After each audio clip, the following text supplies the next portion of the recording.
if you don't build a foundation of hard work and applying yourself, competing, proving what you're capable versus others, you get into your late 20s, you're dead. Welcome to the show. My name's Seth Irby, and I'm a 2011 grad from LSU and a member of our Louisiana Beta chapter. And this is Built to Win, where we break down the real stories and real playbooks behind the excellence of SigEps after their college years. We have a huge episode today. I'm sitting down with Jeff Henley, Executive Vice Chair of Oracle, a global powerhouse and a SigEp from UCSB, whose career journey proves that massive success is not one giant leap.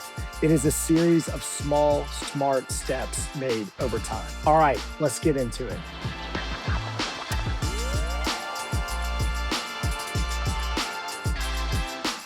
Extremely excited to have you. Thank you for doing this. I want to start with your early life. There's something about you that nobody knows. What's not in your bio that people should hear? My dad died in a military crash in 1948. I was 3 years old. My sister was 2. My brother was 3 months. He was an Air Force officer in the war and then went peacetime after that.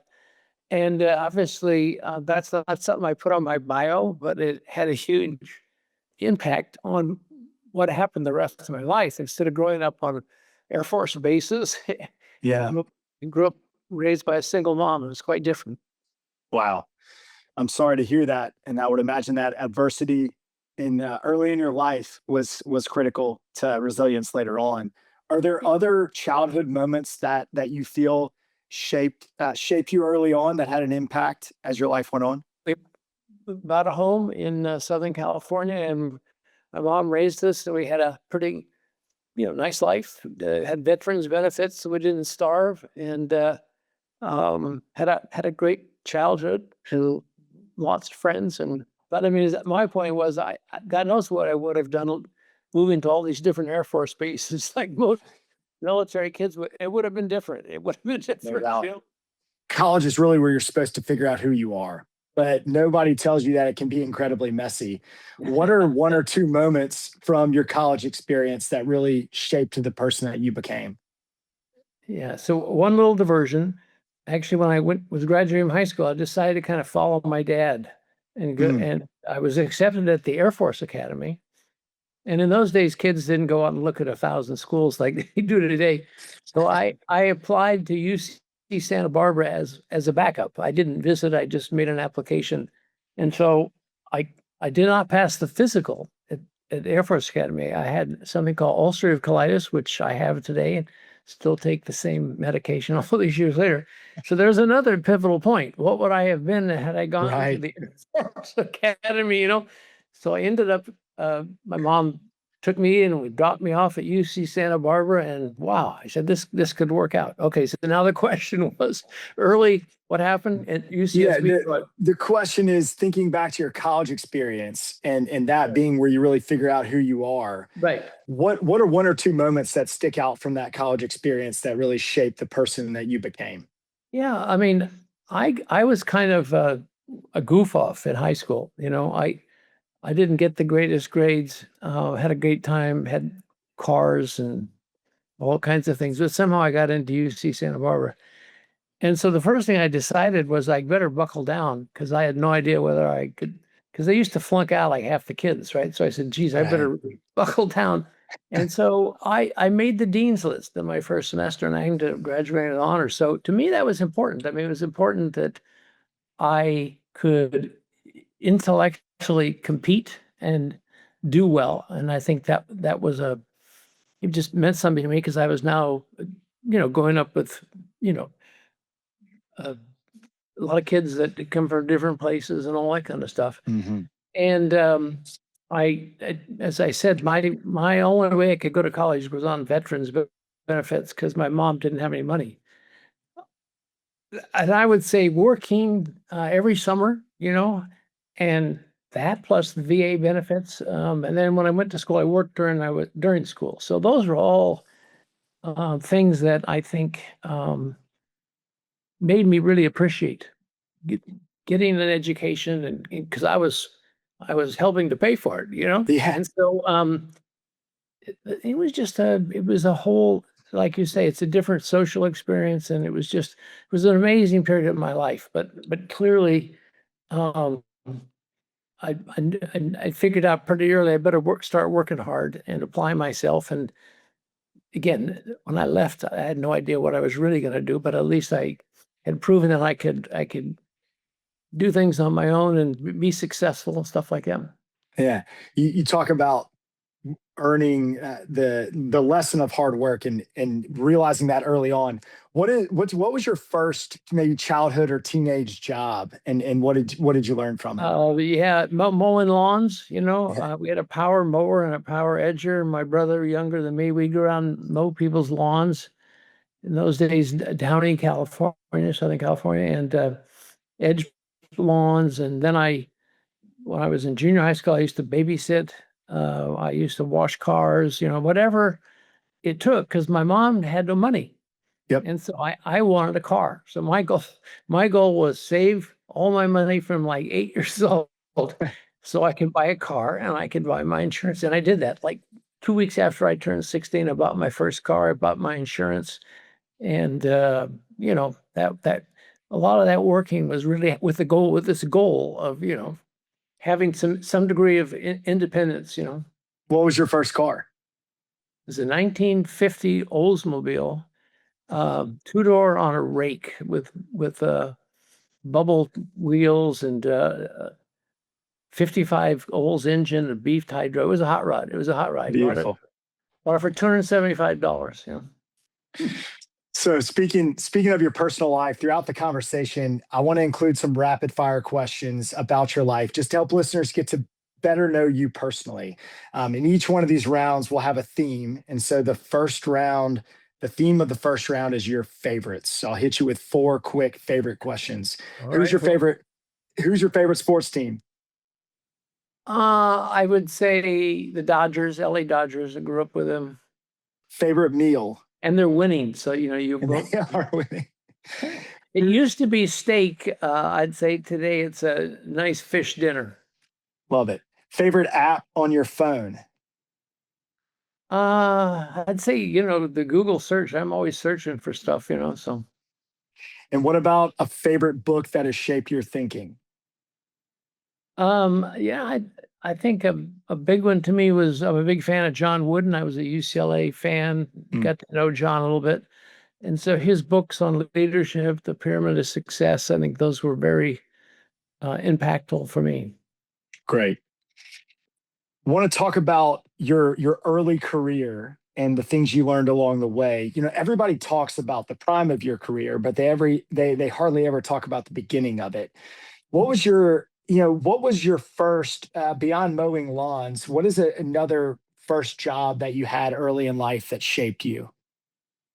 Well, then when I got in high school and I had a car, I became a box boy at a supermarket. So, I kept working and that sort of thing. So I think it's just those things just all shaped me in the sense of learning responsibility, learning to show up and do my job well and stuff like that. So nothing magic, I would say. And I played sports, and then the Peter principle set in as I got older and older. But when I was a little leaguer, and all these things, and then tennis player in high school, so did all kinds of things. So I had a good work, social life, athletics. Those were I had a pretty well-rounded life growing up. At age 22, you're graduating college, and a lot of people have advice for you, but some of it can be terrible advice. What's the best and worst advice that you received in the first stage of your career?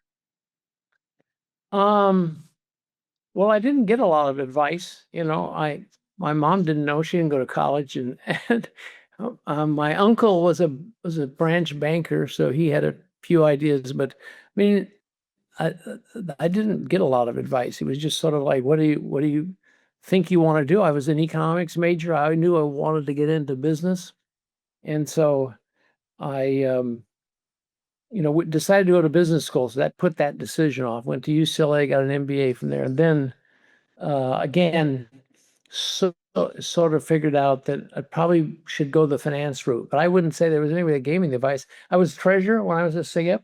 1 year I was social chairman. I was a pledge class, but I think the treasurer maybe influenced me to be a financial guy. I have no idea. That's awesome. So let's talk about Oracle. I don't think most people realize how massive Oracle is. Tell us about the company and what it does and the scale of the success.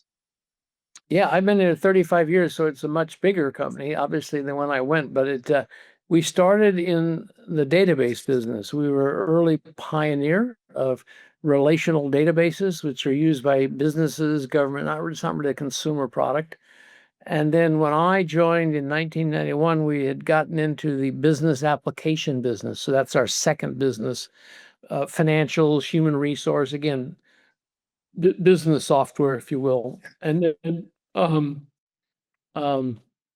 lot of organic growth in the 90s, grew 40, 50% a year. And then we did a whole bunch of acquisitions starting early 2000s. We've done probably 170 acquisitions over the years. So it's, that was a whole era. And then in more recent times, we can talk about AI, but we got into the infrastructure business. And so that's where we had been in the server business. We bought a company called Sun. So we knew about building hardware, but now we were running data centers for much like AWS and Azure and Google. And so we kind of got into that a little late, but that has become our third business. So database applications and now infrastructure, we call it. And it's already our biggest business. It's growing like a rocket. The company's totally different take. This year, we'll spend $50 billion on CapEx. 5 years ago, if we spent $1 billion, that was a big deal. So it's morphed into the same old things we always did, but then this whole new, very capital intensive, very, kind of for us, a different business based on how we did as a traditional software company. I want to dive into the ingredients that you feel like led to that success that you just described. But first, I want to rewind to when you got there. Your entire career can change with one decision. How did you know Oracle was the right place for you? Well, I'd been a finance guy growing up as a division controller in Silicon Valley for a couple of companies and became a CFO at, I think I was 34. My first CFO job was a non-tech big food service business, 50,000 employees, and that sort of thing. And then I went to a private company as the CFO. And so I didn't know who Oracle was. I was down in LA, and a friend of mine, I knew I wanted to come back to the Bay Area. And a friend of mine, his boss was on the board of Oracle. So I said, this company needs a new CFO. They're really in trouble. Their stock had fallen 80%, and it was just a mess. And so I said, okay, so I met the lead director, a guy named Don Lucas, and he convinced me that it was probably fixable. And Larry Ellison, the then CEO, I read all these horrible articles about Larry, and the place was out of control, and he's a madman and all this. And I said, okay, I'll meet him. And I had worked for a madman actually just before then, so I could compare. And he was a much more rational person than the guy I had just finished working for. So anyway, we hit it off, and I really liked Larry. And but the Oracle, in its only time in its history, had really we had remember the Desert Storm recession way back in '91. Right. The company was doubling every year, and the business just slowed way down. So we were just out of control, losing money like crazy because we had overexpanded. We had a lot of immature management. And so I was viewed as a kind of a more experienced CFO to come in and help Larry fix things, which I didn't fix the technology, but I worked on all the accounting, back office controls, things like that. So it was a very different company, but we were a leader even then in relational database. And so my experience in turnarounds was if you go to a company that's got a good product, even if it's had its problems and you have a good market share, things are fixable. If you have no market share or a lousy product, that's much harder to fix. So, and I liked Larry. I really bet on that Larry would stay, and it all turned out obviously wonderfully. So, No and doubt. he directed all the. We had some technical issues. We had re-architected the database, and it caused some problems. So he got all that fixed up in 15 months. We introduced a new version, and I cleaned the back office and with the help of others, and the thing started going crazy. So the stock has gone 400 times since I joined the company, split adjusted. So it's been quite a good story. So you took a little bit of a risk that had a huge payoff. We've got thousands of, yeah. It was a calculated risk. I had done turnarounds and had been successful not as this major role I had here, but every time we had a product, we had something that could be fixed. It just took hard work and all that. So I brought, I think, experience in tech. I was in semiconductors. I was in disk drives in the 70s. So I understood global tech and I understood tech turnarounds. So I think I was a good candidate to come in and help Larry and the board kind of. So I mean, I didn't think it was that risky. I mean, I didn't know how much upside there was. I told my wife the stock will probably go up 10 times. I was a little wrong. So times 40.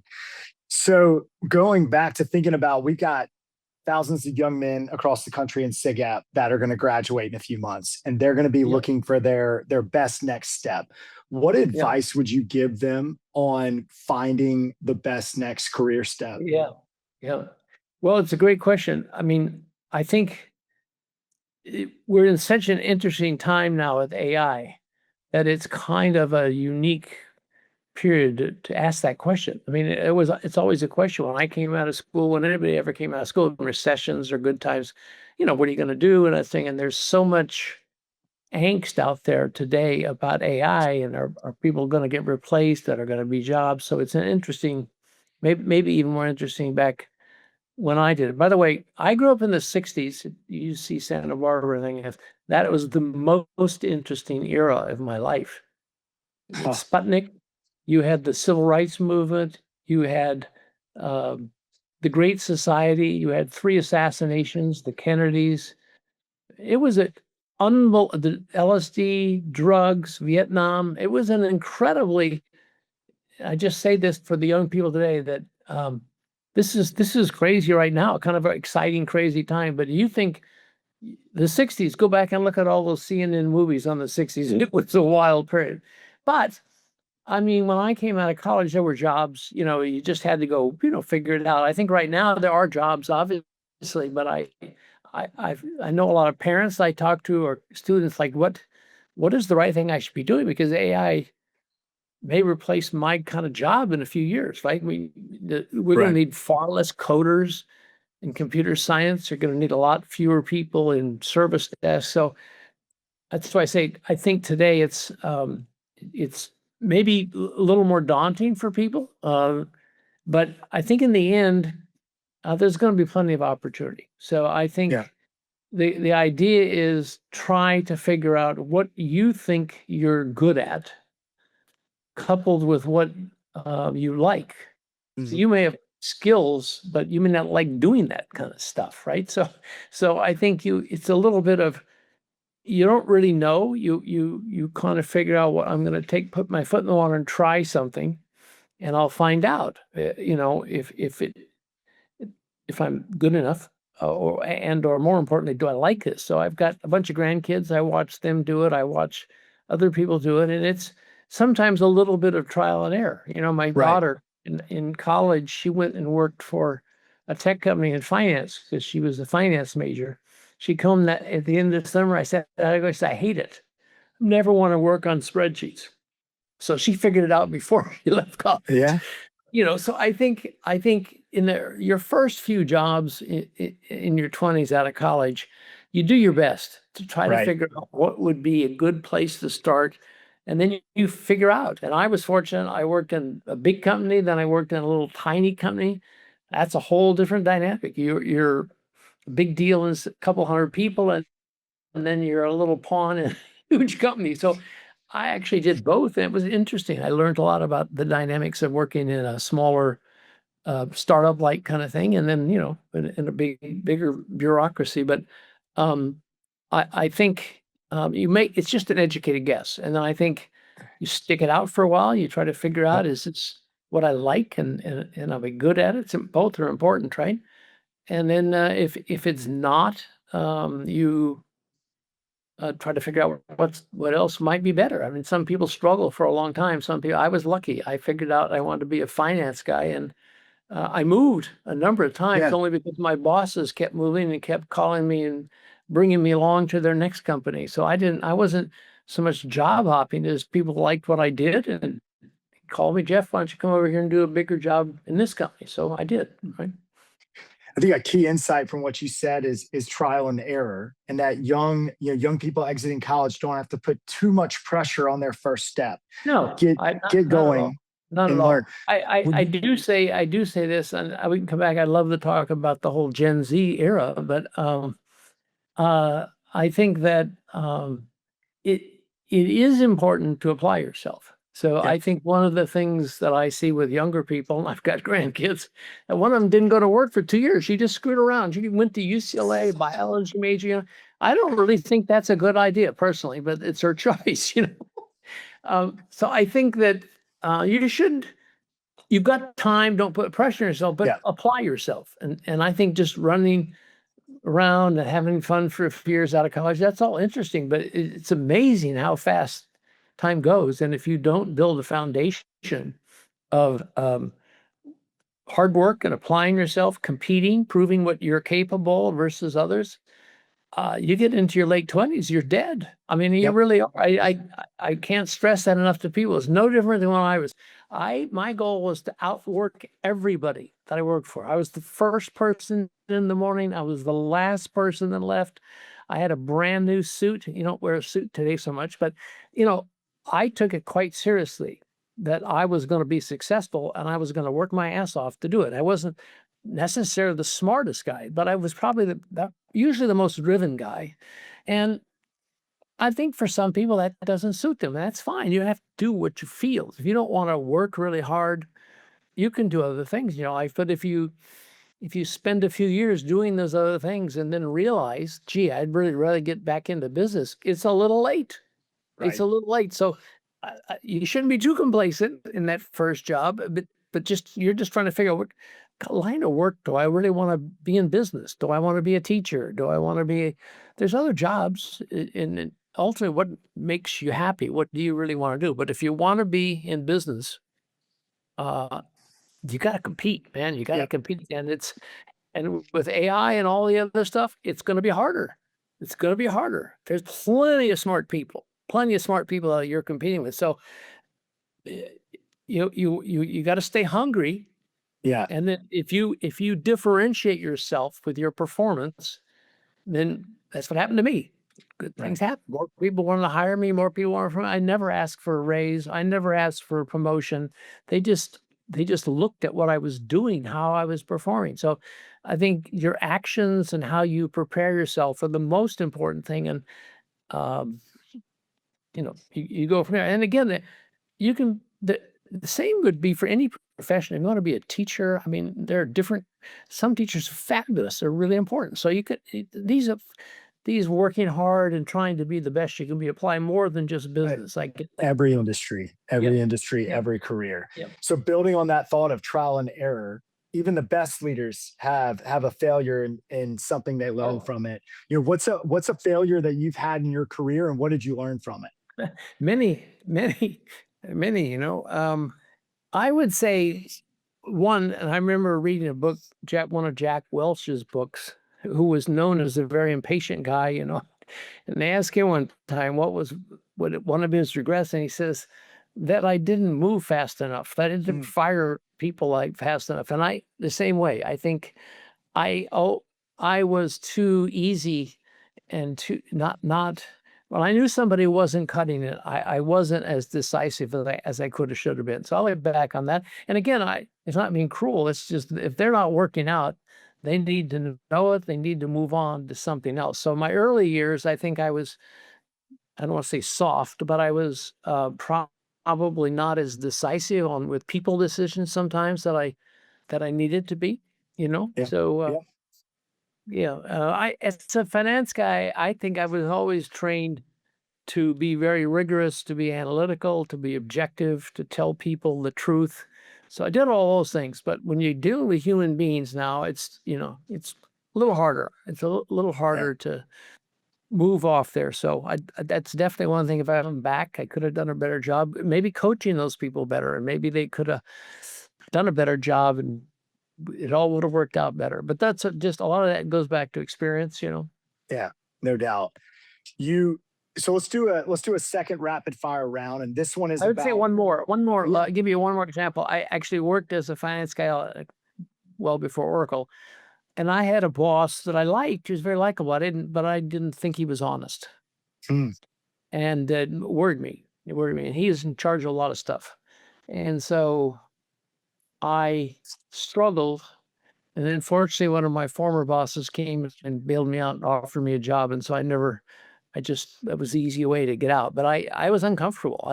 Most of my bosses, I never questioned their integrity, but that one, it bothered me. I didn't stay too much longer. I was in there a few more months because I was looking to get out. You just don't want to work for unethical people, right.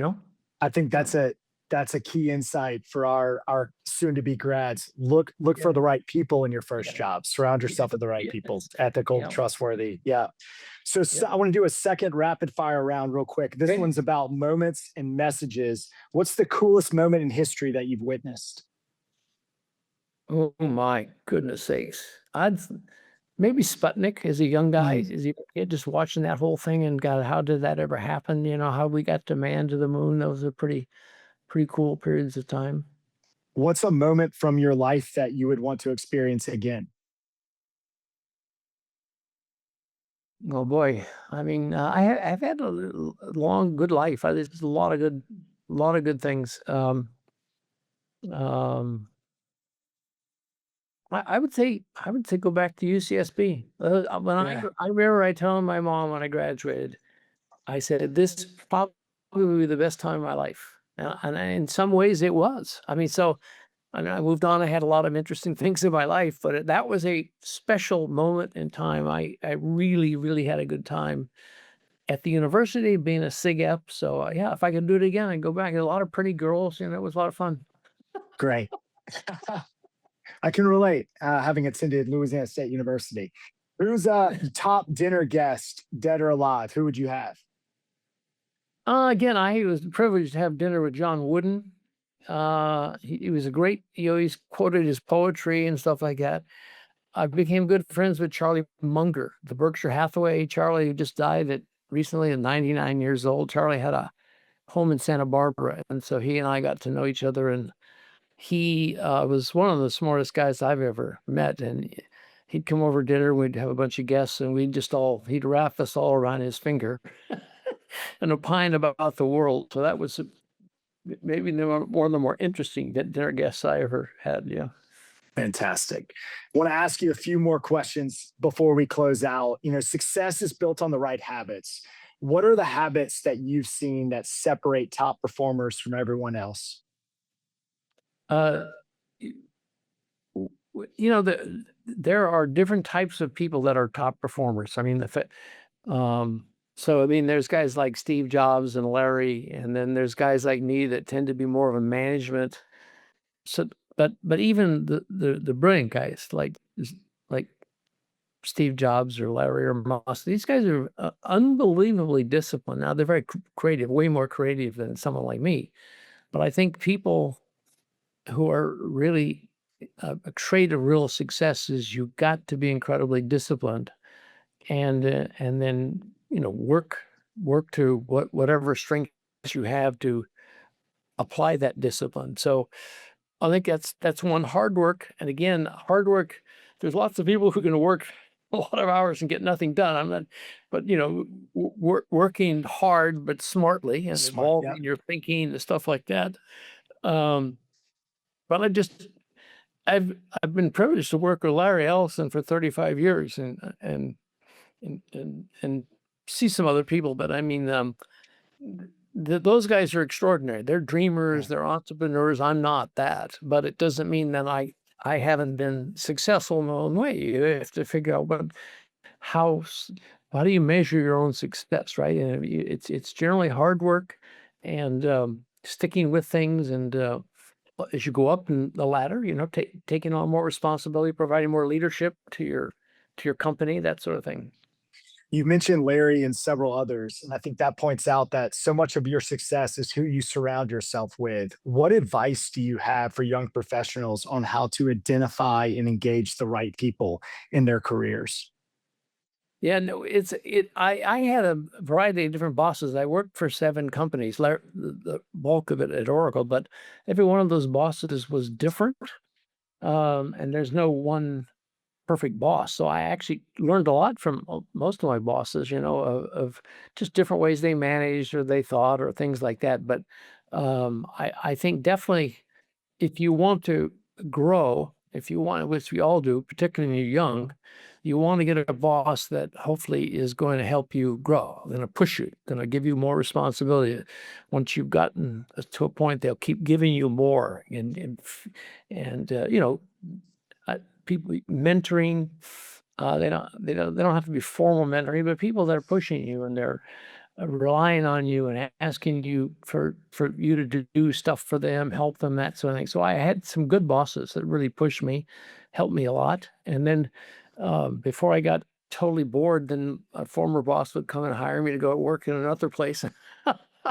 I would learn more. So I didn't stay at one place the whole time. Yeah. But either way, you want to continue to figure out how do you and you keep growing. And at some Yeah. point, it's the marginal growth when you're later in your career, like I was. I mean, it's less and less. But in those early years, my God, the growth cycle, you just want it to be big, and your boss can have a lot to do with that, right? No doubt. You've made the comment that, you know, undergraduates need SigEp now more than ever. Yes. Why is that? Speak more to that. I think it's very important. Again, I told you what if I could go back in time, I'd go back to college and do it all over again. I'd be a SigEp again. It was a fantastic experience. The friendships, the socialization, some of the responsibilities I had as treasurer, stuff like that, and these were all just fantastic experiences. I read a book recently. We had this woman speak to us at Oracle a couple of years ago. The book's called Generations. Mm. And I bought a copy and gave it to all my kids who were raising their kids, right?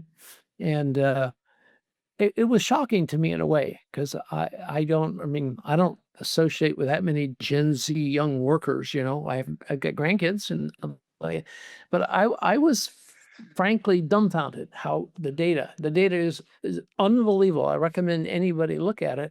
If you're a 40-year-old SigEp and you're trying to figure out how to hire in Gen Zs, or if you're Gen Z and figuring out how different you are, then whatever. But so I think that it's quite a different period of time. And so as I thought about this, I said, one of the big problems is the kids, many of them, not everyone, but many of them are spending too much time on laptops and their phones, or sitting in their rooms.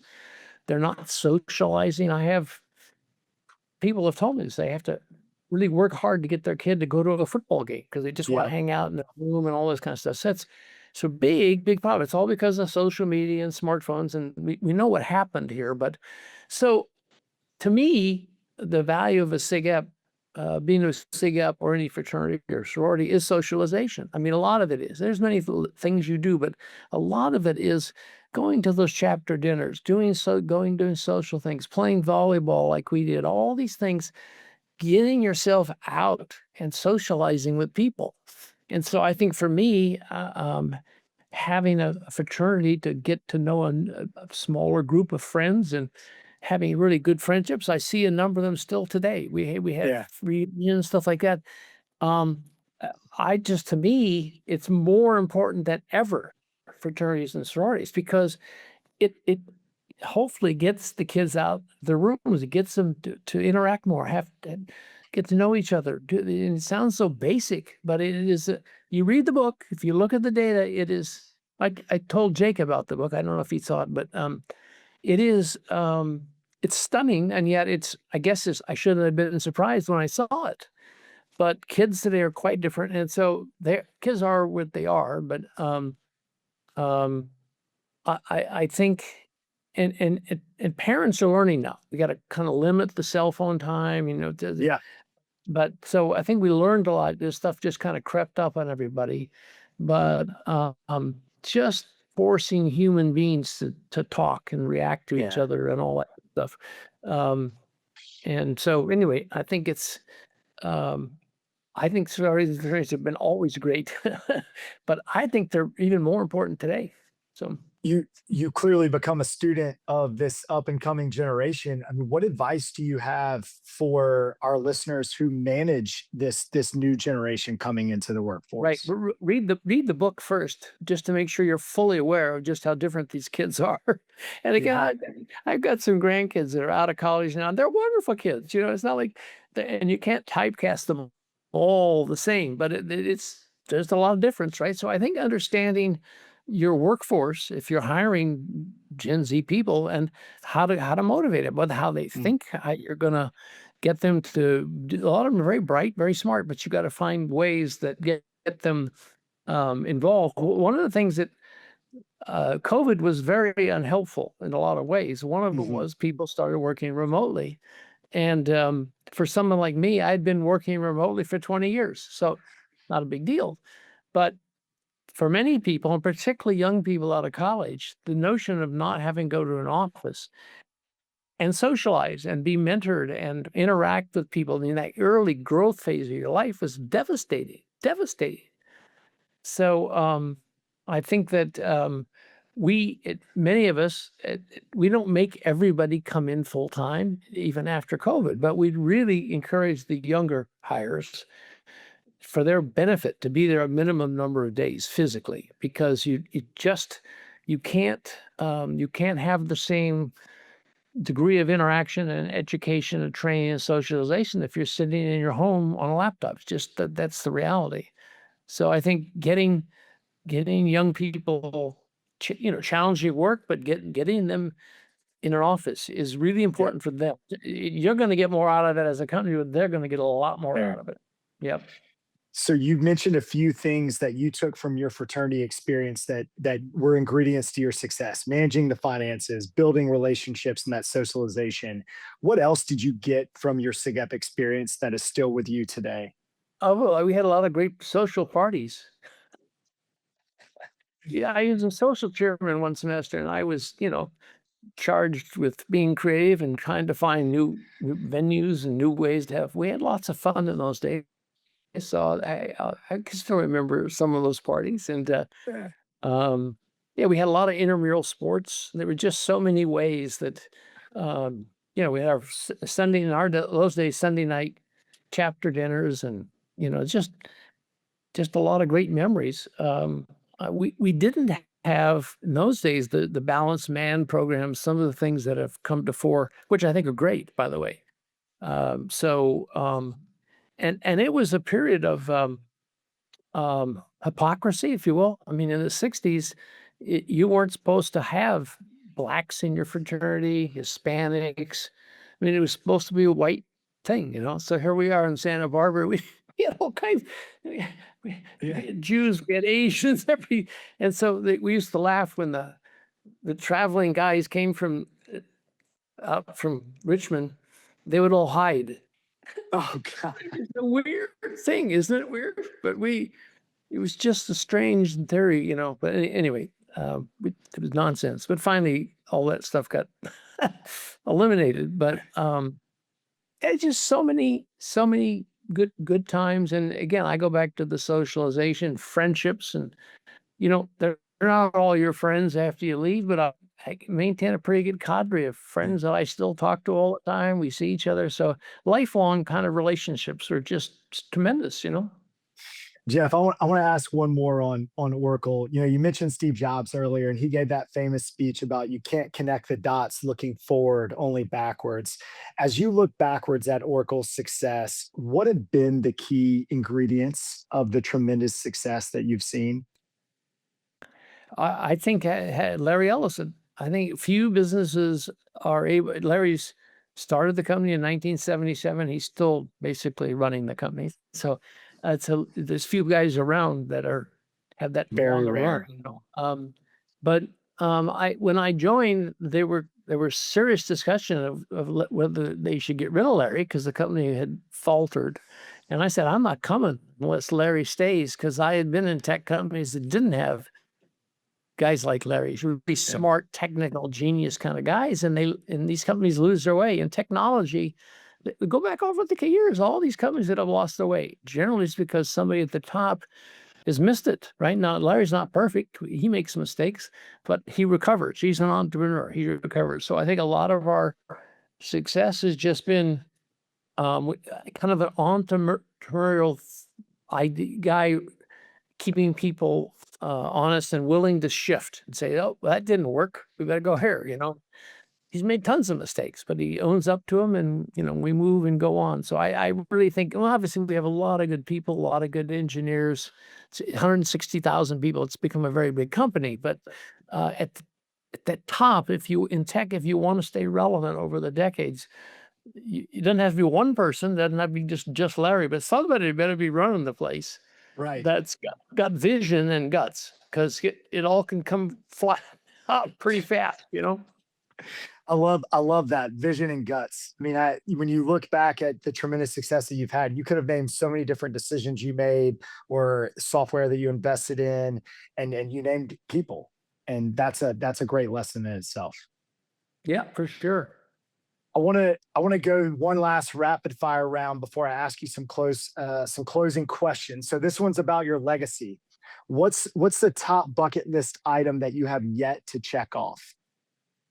Oh, I don't really, I can't think of anything. I've been very fortunate. I've made a lot of money. I give away millions of dollars a year to philanthropy. I've traveled the world with Oracle and personally, and so, I read. There's always new things to find out. Sure. But I'm not. I got to go do this. This is still on my bucket list. No, I think at my age, I've done a lot. That's an incredible place to be. What about the top dream that you have for your children and grandchildren? It's the usual, I think, is that they're healthy and happy. I mean, all my kids, with 7 of them, I mean, between my wife and I, second marriage, we've been married a long time. They're all different. They all, go through whatever, and you just hope that they all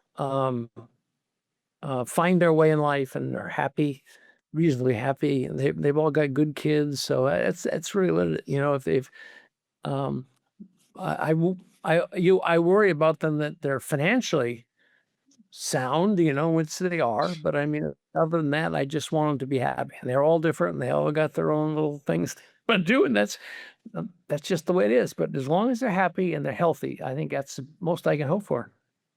What are 3 words you want others to use to describe you? I would say trustworthy, objective, honest.